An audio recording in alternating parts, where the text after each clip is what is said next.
Pukul 6 waktu Indonesia Tengah. Inilah Radio Republik Indonesia Bau-Bau dengan Warta Kepton. Berita seputar Kepulauan Buton.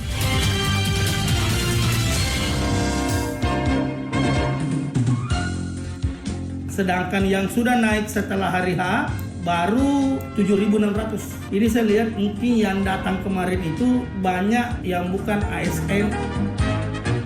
Karena memang peredaran secara online ini saat ini menjadi salah satu market tersendiri bagi pelaku usaha, baik yang dia tidak memiliki lapak ataupun yang memang sudah memiliki lapak.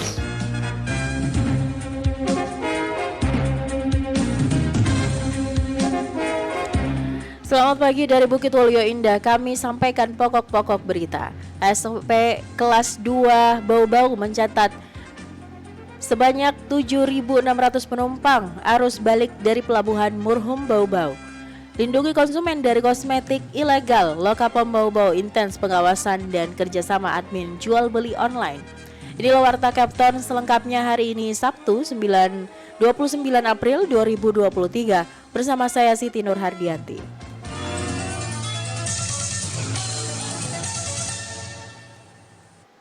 Berita yang pertama, KSOP kelas 2 Bau-Bau mencatat baru sebanyak 7.600 penumpang arus balik dari Pelabuhan Murhum Bau-Bau. Jumlah itu tercatat belum mencapai setengah dibanding jumlah penumpang turun pada arus mudik lalu yang mencapai 31.737 orang. Mengenai hal itu Afriansyah melaporkan. Sedangkan yang sudah naik setelah hari H baru 7.600. Ini saya lihat mungkin yang datang kemarin itu banyak yang bukan ASN. Kantor Jasa Bandaran dan Otoritas Pelabuhan KSOP kelas 2 Bau-Bau mencatat baru sebanyak 7.600 penumpang arus balik dari Pelabuhan Murhum Bau-Bau berdasarkan rangkuman data terakhir per tanggal 27 April 2023. Jumlah penumpang arus balik itu tercatat belum mencapai setengah dibandingkan jumlah penumpang turun pada arus mudik lalu yang mencapai 31.737 orang. Ketua Posko Angkutan Lebaran Idul Fitri 2023 Pelabuhan Murhum Bau-Bau, Herwan Rasid mengatakan kondisi itu lantaran kemungkinan banyak pemudik bukan dari kalangan ASN sehingga belum banyak yang kembali. Jika melihat pergerakan penumpang menurut Rasid, kemungkinan jumlah penumpang arus balik di Pelabuhan Murhum Bau-Bau akan merata setiap hari sampai dengan berakhirnya posko angkutan Lebaran pada 8 Mei mendatang. Kalau yang jumlahnya kemarin yang turun di sini itu sampai Lebaran kemarin di tanggal 22 hari H itu 31.737.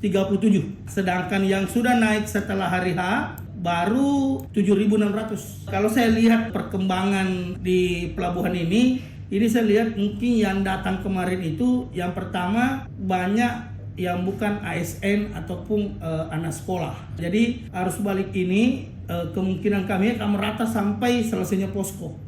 Itu yang pertama. Yang kedua mungkin udah banyak juga menggunakan alternatif lain. Nah mungkin misalnya dia naik mobil, kemudian ada yang naik pesawat. Kalau untuk menunggu 31.000 itu kami nggak bisa pastikan bahwa kapan untuk bisa balik semua karena ini menyebar.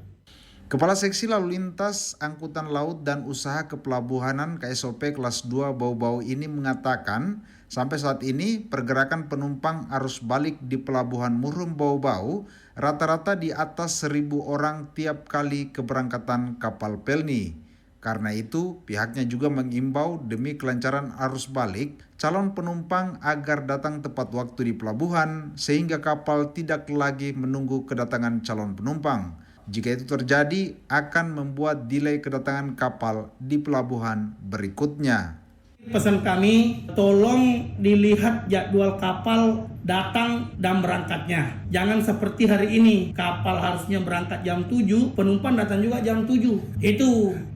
Nah akhirnya kapal seharusnya jam 7 berangkat, 7.45 pun belum berangkat kapal. Akhirnya delay. Begini semua yang mengakibatkan kapal ini delay di tempat tujuan selanjutnya. Reporter RRI Bau-Bau, Afriansyah melaporkan. Berita selanjutnya, Lindungi konsumen dari kosmetik ilegal. Lokapom Bau-Bau intens pengawasan dan kerjasama admin jual beli online. Selengkapnya reporter RRI Bau-Bau Ade Nurliani melaporkan.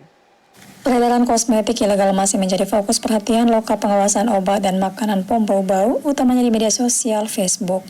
Kepala Loka POM Bau-Bau Rian Pedikusumo menyebutkan, ada tim cyber patrol yang bekerja sama dengan admin jual beli online untuk pengawasan kosmetik ilegal di media sosial. Lanjutnya, tim cyber akan menyaring setiap postingan yang berindikasi pada produk tanpa izin edar. Setiap ada temuan produk ilegal dan belum terdaftar di POM, pihaknya meminta bantuan admin jual beli online agar dihapus dari postingan laman Facebook. Meskipun ia belum merinci lebih jauh berapa banyak produk telah diturunkan dari postingan online, namun seluruh pemilik produk telah mendapat pembinaan dan teguran.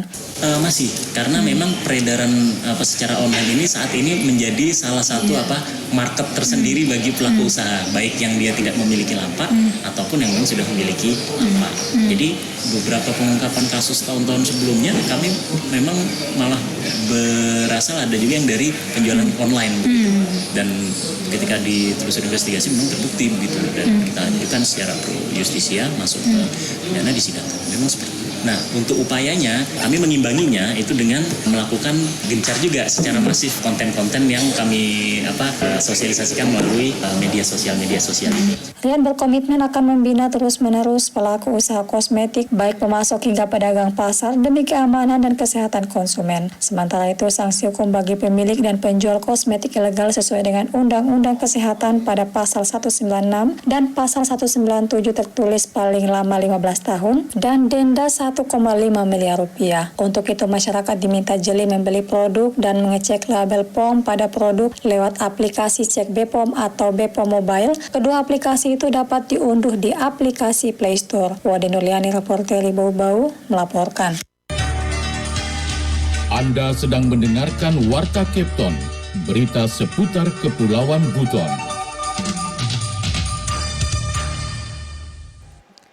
Terima kasih untuk Anda yang masih memonitor kami di Warta Kepton pagi ini. Badan Pengawas Pemilu Bawaslu Sulawesi Tenggara mulai memetakan potensi pelanggaran pemilu 2024 agar tercipta pemilu yang jujur, adil, dan demokratis.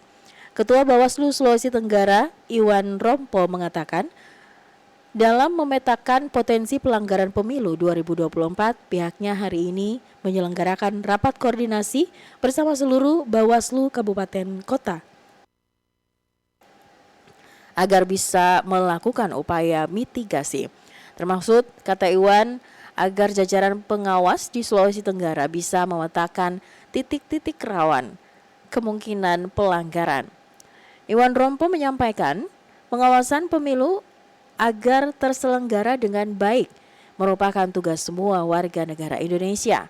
Namun pihaknya sebagai institusi yang dipercaya negara harus mengawasi hal tersebut. Beberapa hal yang menjadi fokus pengawasan Bawaslu saat ini sesuai tahapan yang sedang berjalan, kata Iwan, yakni pemutakhiran data pemilih, penyusunan daftar pemilih, dan penetapan daftar pemilih sementara. Dirinya menerangkan salah satu cara penyelenggara mengatasi potensi pelanggaran dengan merespon tanggapan pemerintah terkait validasi nama yang harus atau yang masuk daftar pemilih sementara agar data yang masuk betul-betul akurat. Bawaslu Sulawesi Tenggara berharap dengan mitigasi dan pemetaan potensi pelanggaran pemilu 2024 dapat menghasilkan data pemilih akurat yang valid sehingga demokrasi yang bersih dan berkualitas bisa terwujud.